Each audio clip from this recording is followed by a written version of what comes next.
Well, here we are, another podcast. What's new, Renee?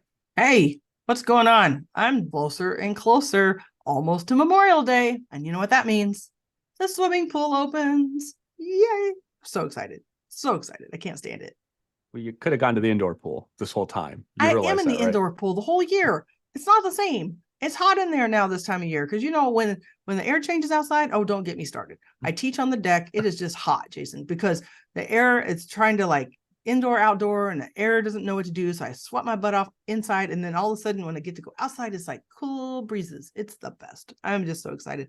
Well, what about you? What are you doing in the farming world right here before Memorial Day? Well, this is a great time to be outside. So I'm kind of with you. The sunlight, the being outside, running all over the state of Iowa, trying to get parts for my old equipment, all of those things. I don't get to enjoy the outside sometimes because I'm out running errands all the time, but that's okay. That's part of the fun, right? Yeah. So today we're going to be talking about another piece of our when we go out and do conferences. We talk about substance use a lot, and we have a couple other slides that we love to cover. And today we're going to talk about how has it changed, especially in rural America, thinking about substance use, thinking about alcohol use. And I know you and I, when we think about that, we have some slides that we use pretty regularly when we're out talking, but there's also just a lot of information. And since we're coming up upon Memorial Day, I just thought it would be a really appropriate time to talk about alcohol and sort of just the idea, because I don't know about you, Jason, but when we get to the summer, I just can't picture too many people who don't plan to celebrate those holidays throughout the summer without some kind of alcoholic beverage. It's just kind of what we do. And so, right or wrong, it's just, I'm not judging, it's just a fact. And you can look at sales, which agree with me, but it just seems like the right time to talk about this. And then kind of like, I'll at the end be talking kind of about like maybe some of the things we should think about before we just include this at every celebration and occasion. But talk to us, Jason. What are you seeing out there about alcohol use in our rural communities? Well, it is interesting that kind of our culture kind of tells us, well, to have fun, you have to have alcohol in your hand, especially on those Memorial Day festivities when you're getting out for summer and spring.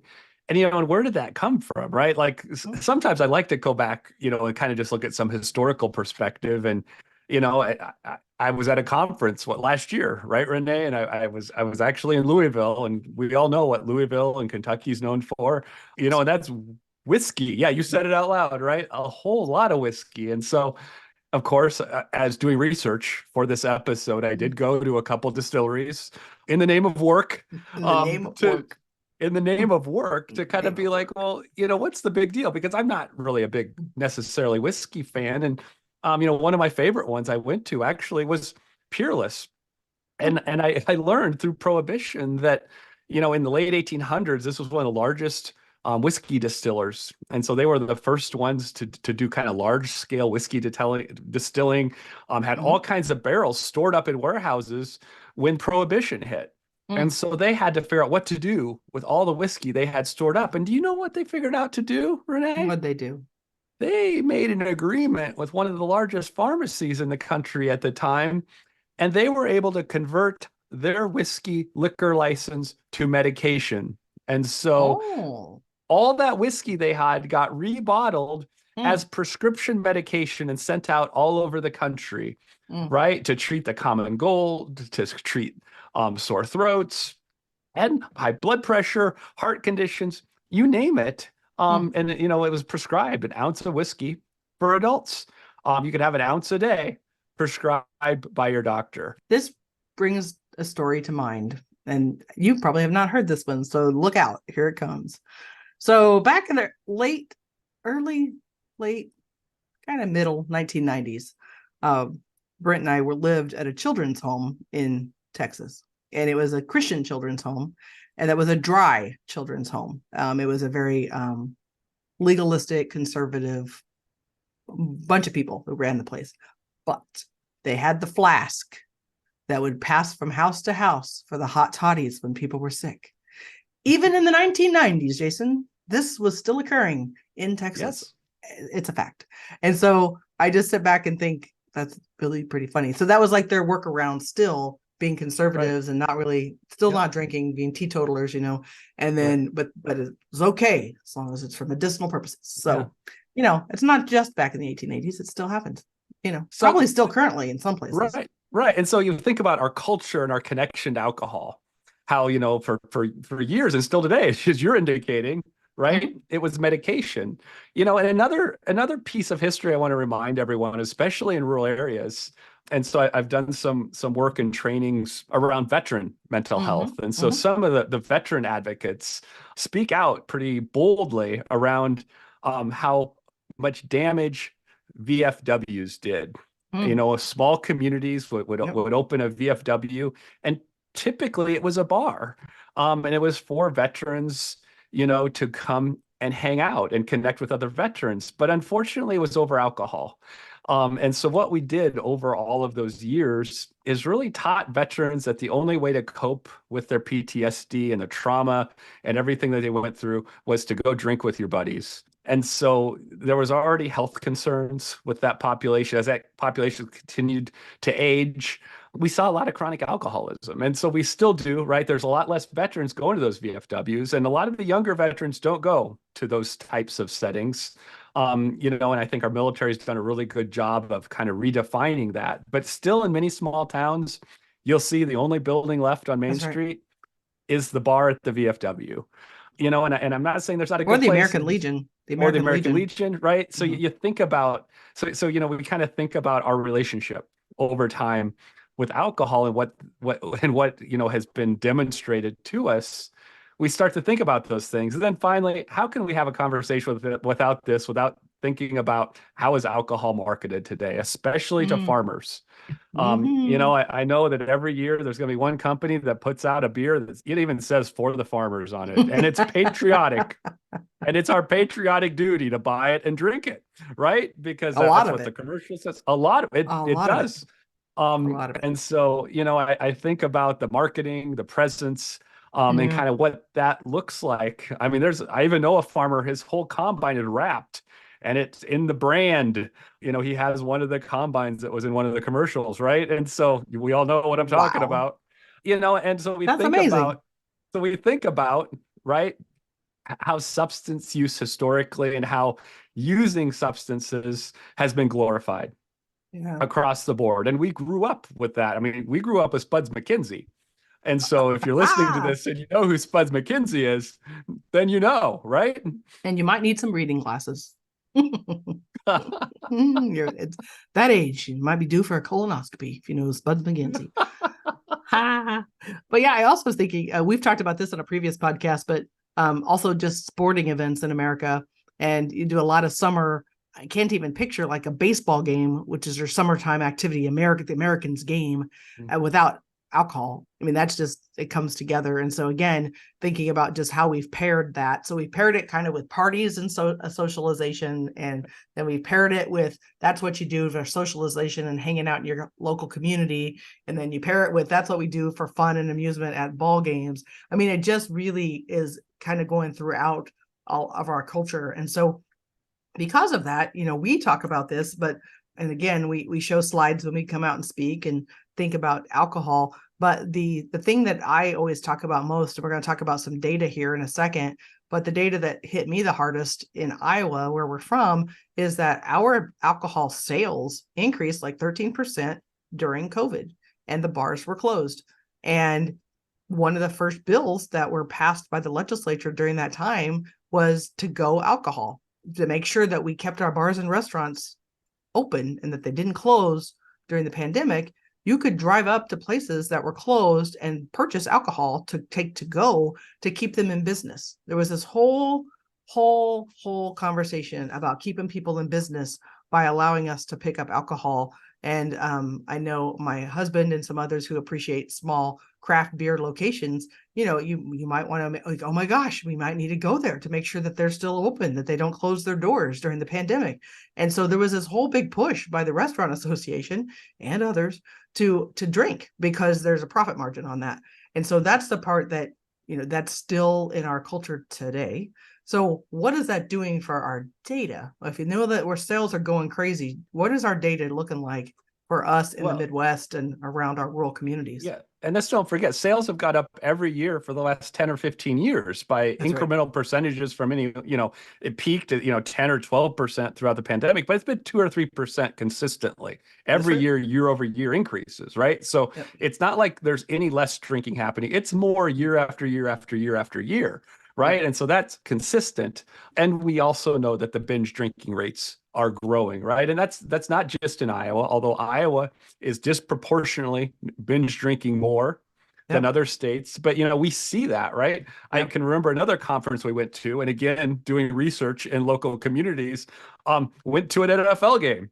Yeah. And we were in a community that took their drinking very seriously. Let's just Yes, put they it did. that way. To the point that that there were issues in the stadium so oftentimes that there were text numbers that would be shown on the jumbotrons regularly if there's Mm. a problem with someone around you. Text, blah blah blah, and we'll send security. Like there had to be a lot of measures because such a large amount of people were binge drinking throughout the course of the entire game. It was interesting to step back and just watch it all happen in front of you because it was very fascinating. Wouldn't you agree, Renee? Oh, I remember the game very clearly because we've talked about this, I think, a little bit before on the podcast, but there was kind of a heavy air because it was pretty humid and the whole place just reeked of alcohol. You could smell it coming out of people's pores. I mean, and then remember the guy that was kind of sitting nearby us and he was saying he had to get up for work at like, I don't remember, it Right. was like 4 or 5 in the morning. And he was past 3 sheets to the wind, Right. maybe further. And we were thinking, wonder what kind of job he does so that when he shows up at that time of morning, first of all, he's going to continue to smell like that. But then what could he possibly do to be a productive employee? And Right. so, yeah, just wow. And so, but you're right. It's a His blood alcohol celebration. level, he was still going to be intoxicated when he got to work the Oh, next day. There was no absolutely. question. And I'm Yeah. guaranteeing he probably drove home that night and Right. drove to work the next morning still intoxicated. It was Right. those kind of things. And that's just a lot, but that is the culture. And you could tell that by the advertising and everything around these things that we're talking about. So I know in Iowa, we're talking about binge drinking being a problem. Do you have some data on like how many people we're talking about and any particular groups that binge drink more than others? Yeah, so when we look at the data, some of the most recent data we've been looking at, and this was just in the last couple of months, been in the local newspapers here in the state of Iowa, really looking at that binge drinking number of 22% of Iowans are binge drinking, right? So that's 1 in 5, right? And so we look at the national data, it's more like 1 in 6. So we are more aggressive here in Iowa, of that, there's a portion that are doing that every week. But I think it's important to remember who's doing the binge drinking because this is where oftentimes the stigma and the misunderstanding occur. Because generally, and we'll link in the show notes a couple of statistics, both from the CDC. We love some of the information that's on Rural Health Information Hub. There's some great data there. You can go and check this stuff out as well. And also the state of Iowa has some really good links for some of this as well, right? But generally it's adults with higher household incomes of $75,000 or more who are non-Hispanic who are drinking the most. And we also see the age group breakdown of it's really 26 to say 40-ish year olds where we generally see the highest rates of binge drinking, which kind of goes against it's those college kids in those college towns. Right. Who are doing that. And actually, kids are drinking less. And so when I say kids, I mean that under 25 population. Statistically, they are drinking a bit less. And it's the middle-aged folks who are most at risk these days. Right. And we talked about this too, but during the pandemic, folks that maybe used to curb their drinking during the week because of work, when they got moved home for remote work, some of those behaviors changed. And so people maybe, then could drink during the week because you couldn't smell it on people if you're online. And there's stories after stories about people who just kind of more that presenteeism we talk about sometimes, but they're there, but not really functioning or working. But when you're online, if you don't know, it's harder to tell that a coworker has a problem. It's harder to know for sure what's going on. And so we really ended up exacerbating some people's issues because they could work remote and get away with some things that maybe they couldn't have in person. And so for the workforce, all of these topics are really scary. Jason, you remember that group we were working with that time and we were talking about people who have to take call And I think there was a person in the room, and we were talking about the fact that people that are on call at night, most businesses probably have in their mind who you can't call after a certain period of time because they're not going to be sober enough to really be on call, even if they're on the on call roster. And I know you had a story or two about that where you're like people that you worked with. I think we've shared that before about your psychiatrist that never had any time off. And you pretty Right. sure because he was a wine taster or something. Right. I know this is all flooding back to me now. Right. And I won't say his name out loud. Hopefully he's still around. But yeah, when I was first entering the field back, I was in my grad school days, I did mobile crisis and, it's a rural area, not a lot of psychiatrists. And so the same psychiatrist admitted people to two of the hospital units, was clinical director of the mobile crisis, and got people in to the crisis residential facility. And so basically he would determine level of care, right? Because he had admit privileges pretty much everywhere. And so pretty much he was the one who had to determine, and he was on call 24 hours a day, pretty much 365 days a year. And there's sometimes he'd get a lot of calls, right? Yeah. Yeah. And so even though it was a rural area, it was fairly big. And so he also wrote the wine column in the local newspaper. And so That's right. he did a lot of research on Friday and Saturday night on which wines he was going to be tasting and reviewing for the next newspaper. And so many times his words would be slurred and he wouldn't be very necessarily kind in making decisions for individuals. And so Yeah. we all knew what was going on, and that doesn't make it okay, right? And we're not telling the story to put light to it, but we're telling the story to say the realities that we see and how does it impair people's decision making. And as a workplace, how are you going to manage that? And how do you talk more openly about it? I think there were times where you just went along with those things. You didn't talk about it. But I think we're in a different place today than we were when I was dealing with this doctor 20 years ago, where I don't think we would do that anymore. I don't think that behavior would be allowed to continue, and we would need to have a different discussion around it. Right. And as we're thinking about people like that too, now it's not just alcohol that's impacting work sites. When you and I go out and speak on this, we talk about safety issues across different types of things. And so if you ever talk to somebody who's an addict or watched them on television, there's a comedian now who has an amazing performance about his time in rehab. But what about it is it's prescription meds. And some of it was prescribed to him, meds that he was misusing, plus illegal drugs, plus, and so it's a plethora of things that could be showing up. And I know that I did some work with one of the building groups in our state and talking about just how high this is in construction and the safety there. And you think about over the long road drivers, the CDL licensed drivers that are driving over the road and what that they're using and to try to stay awake or try to get to sleep or back and forth. And there's just a lot of things out there where safety needs to be in the forefront, regardless of there's legality issues too. But depending on your job, you have to be really thoughtful about, are people okay and in a sober enough mind to do the job they're trying to do. Yeah, and I think we think about opioids, right? And we think about, there are drugs. So, I think about Narcan, and is Narcan available in your workplace? And it's been phenomenal. And even just in the last month or two, I've been able to have conversations with some huge organizations, corporate businesses who are struggling to figure out, should we have Narcan on site or not? One of these big, large businesses in the state of Iowa started down the path of putting Narcan in with their defibrillators or having their security folks carry it with them. They actually have security teams that are first responders that are also first aid trained because they have campuses of facilities. And they never made a decision because they got decision fatigue. Their employees came to them and said, "We really want you to do this." And they couldn't figure it out between policy and what they should do. And so it just kind of stopped. And so I'm doing a training there and I'm asking questions about, well, what about Narcan? And they're like, "Hey, we were supposed to get that. I wonder what happened." And several people said, "I think our security people carry it now." And so I said, "Well, why don't you check and get back to me?" And so they actually checked and they got back to me. They said it never happened. And so now they're going back and starting over again. And so again, it's how important that training is. We've talked about that in other podcasts about how can you make a difference and how can you make impact unless you talk about it. And here's just another example of it's good for everyone, supervisors, HR professionals, staff to understand how all of these things impact not just the workplace, but the community they live in, and have open and honest conversations about it. And I think that's kind of one of the exciting things we get to do when we're out speaking and we're kind of doing that speaking circuit and talking with folks, is helping people understand not only how important the conversation is, but how to have that conversation. Because so many businesses, we even have hospitals sometimes that we go into, and these are conversations that are okay having sometimes with the patients, but they don't know how to have it internally with their staff. And that's something we could really help lead people to, how to educate and how to have those difficult conversations. Then how do you put those things in policy so it continues? Right.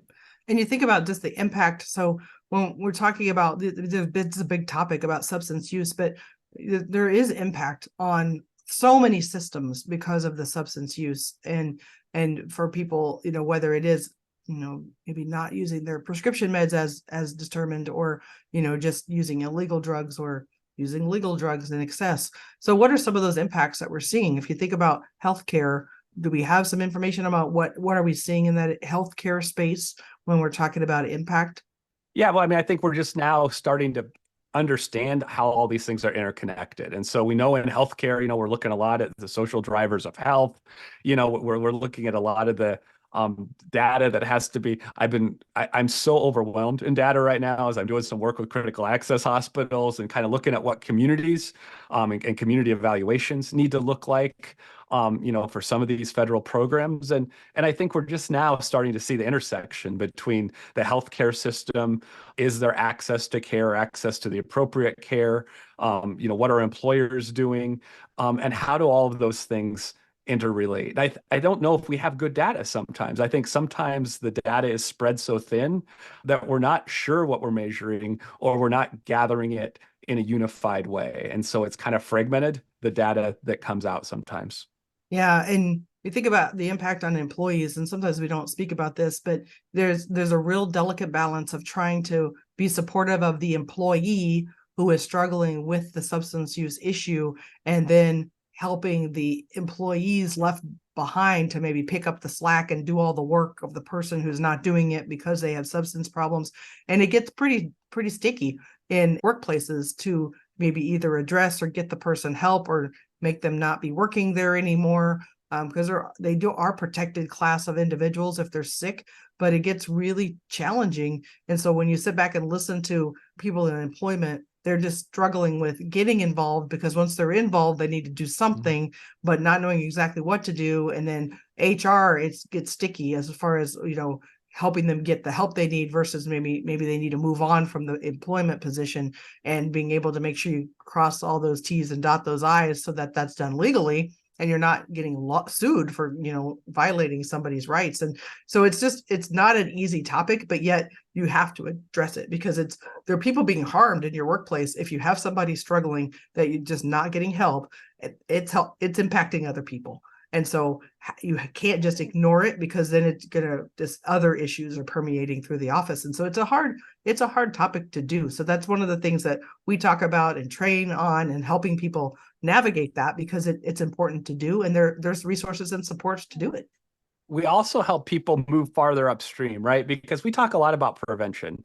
And if you're having a conversation ahead of time, you're not always reacting. And so much of the conversation sometimes we have is about a reaction to something. And I really like it when workplaces get involved with prevention. Like how do they support recovery, or how do they do things and engage in activities that support people in recovery? Like, you don't have to call people out and say, oh, you're in recovery, we want to do something for you.